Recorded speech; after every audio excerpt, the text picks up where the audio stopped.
Hello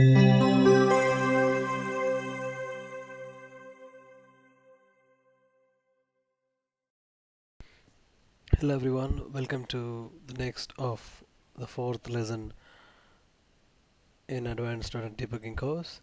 So in this one, we're going to get a look at how to get started with debugging, the first commands which we have to run, and how do you look at the .NET stack and stuff like that.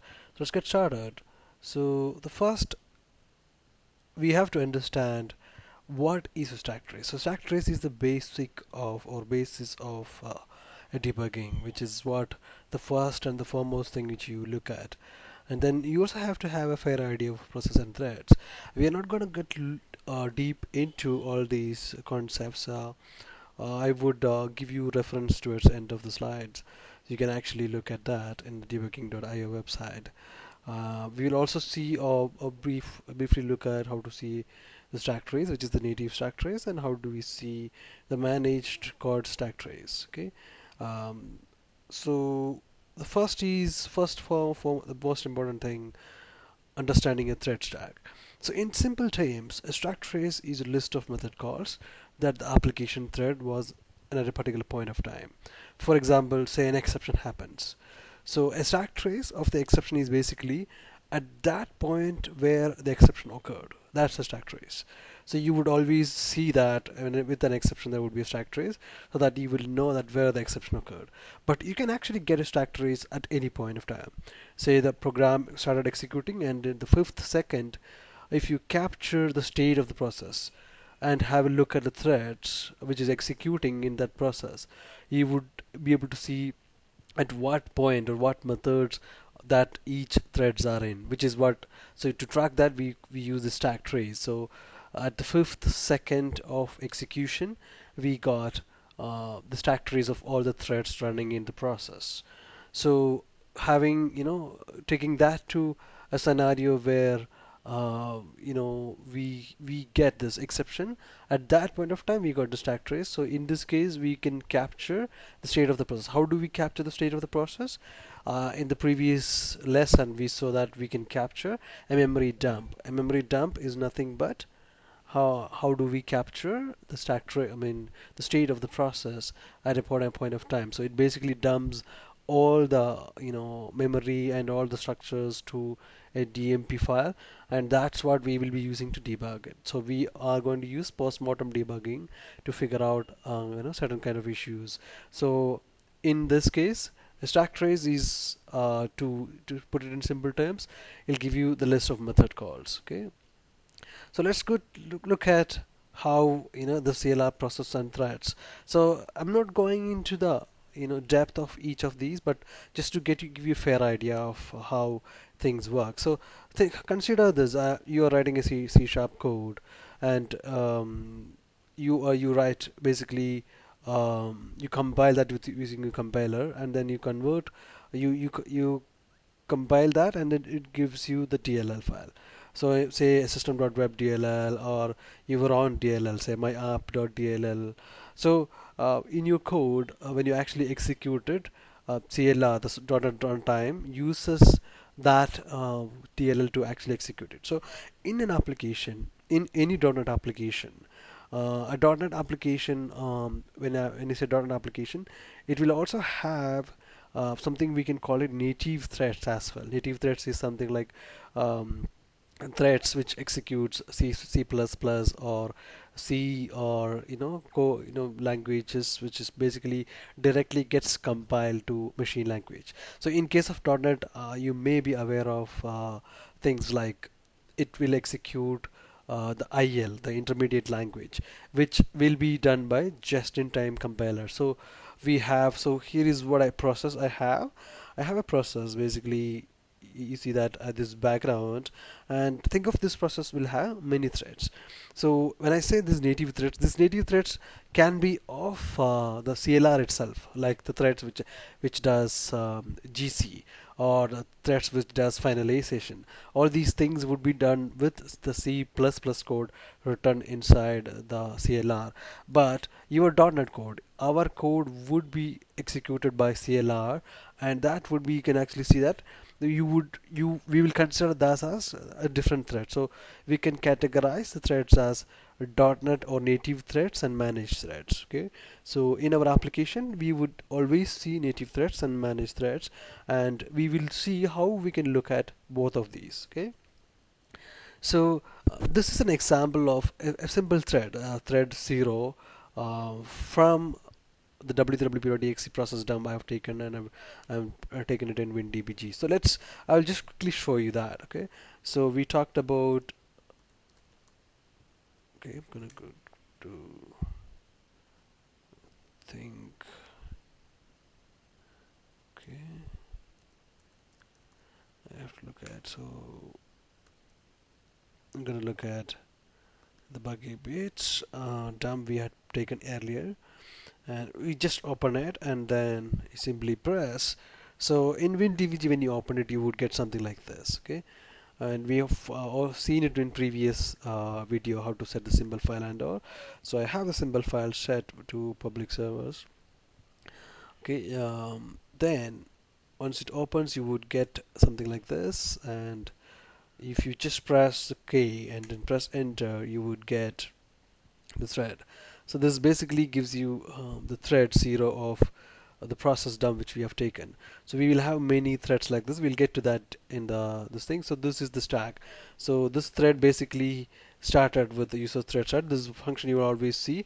So this is written with C++. So this is an NTDLL which comes with Windows, and which calls base thread init, and then it calls next one. So here you see that you see this wait for calls. Normally when you see wait for calls, this thread is it just got initial application initialization happened, and it's just waiting for other for a termination or something of some other logic written by this thread. So but these threads, you will always see threads like this in your application. Okay, so this is just wanted to show you that this is the basic way of getting the thread.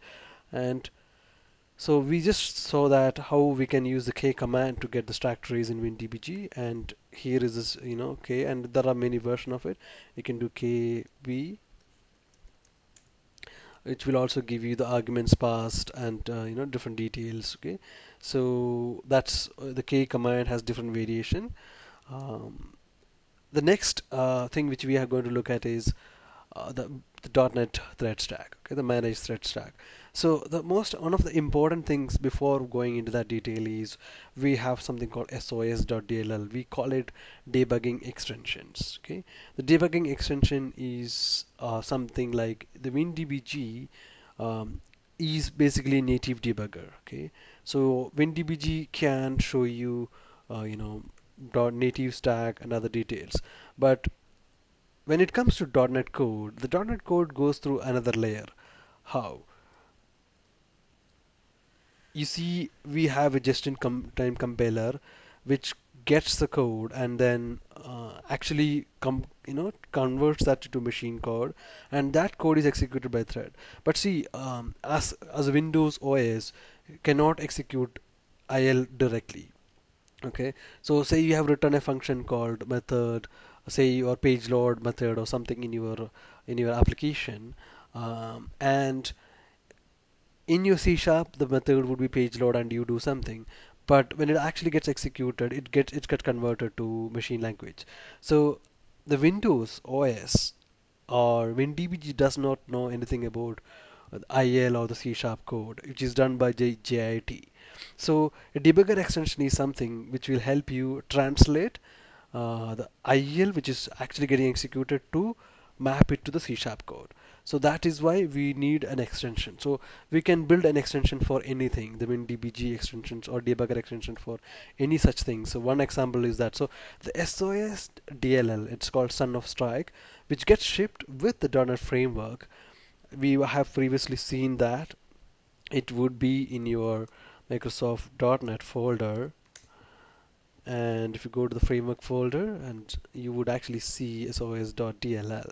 Okay, so in this one we would actually see sos.dll, and WinDBG will automatically open that for you. Okay, so if you run a command called chain, we previously saw this, it would automatically show you, or it would have automatically got loaded to the WinDBG. But if it's not loaded, we can run another command to load that. So the command to load it is basically you can do load and the path to the extension. Okay, there are many other ways to load this. We will get to that in the next video, but if you can do this, and it will just load the DLL. So once you loaded this DLL, you can actually get the stack trace of a managed stack trace. We call it as the C sharp or C sharp method calls instead of getting the native methods. Okay, so here before I will show you how we get to the native stack, it's a basic method which will explain how a stack trace basically works. So I have this code written which basically is simplest of the console application, which is method one. Okay, so I have a static main, and you know that when the console application start, the call comes to main. Main will call method one. Okay, and what I have written inside method one is I'm just writing into the console that I'm in method one, and then I'm doing a sleep for 20 seconds. Okay, and then I call method two. Okay, and then I have written a sleep of another 20 and then method 3 like this. Okay, so what I have done is this console application, if you run, okay, if you run, it would first come inside the main and then execute method 1 for 20 seconds, and then after 20 seconds it will go to method 2. So what I have done is I have captured 3 dumps, and you can actually, what I'm going to do is I'm going to look at the stack of all the the zeroth thread during the execution. So before the first 20 seconds, then the next 20, and then the next 20. So you would get an idea of how the stack trace look like. So I already have WinDBG loaded here. Okay, and this is for the let's get to, okay, and I'm gonna open the first of, so okay, I have opened it. It will automatically show you that. And if you do K command, you would get so many other calls like CLR and all, and it does show you sometimes it doesn't. It does show you the donor method calls also, because the latest version of WinDBG will automatically give you that. But if you just want to know your C sharp code stack trace, you can actually do command called CLR stack, and if you just run it, it would call you this is the GC frame, and then it went into main, and then method one, and method one called sleep. Okay, so in this one, if you look at the native stack, you have so many other calls like CLR and all, which basically is our JIT, and all the CLR execution comes into play. But we don't have to really worry about that. All we are worried about is what my C sharp code is doing. So if I go and look at the thread, I see that main call method one and method call is calling sleep. Okay, so like this, I have 3 dumps captured, and if I look at the last dump, which I took after